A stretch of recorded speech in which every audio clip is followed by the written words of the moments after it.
Hello, I'm Ian, and these are the lower crash bars for the Yamaha T7. These are made by Touratech in Germany, and they're made out of a 25mm diameter tubing with a 2mm wall thickness.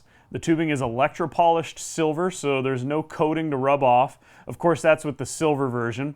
We also make this in a black version that's powder-coated black.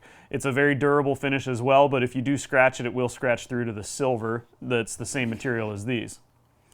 So the bar itself is really easy to mount onto the motorcycle because it mounts to the frame. So this is up near the front upper engine mount, and this is on the back near the lower engine mount.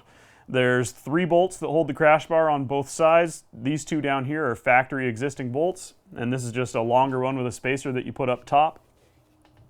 These offer the best protection for the engine on the T7 because they don't mount directly to the engine anywhere. They mount straight onto the frame of the motorcycle itself. So if you're looking for great protection that looks excellent on the T7 and it gives you a good place to rest your feet, maybe you're looking for a spot to mount some highway pegs, these are really handy because that 25mm tubing is 1-inch diameter. If you want to learn more about these products or the other products we make for the T7, please visit our website, touratech-usa.com. Don't forget to subscribe to our YouTube channel and click the notification bell to see more videos like this when we release them.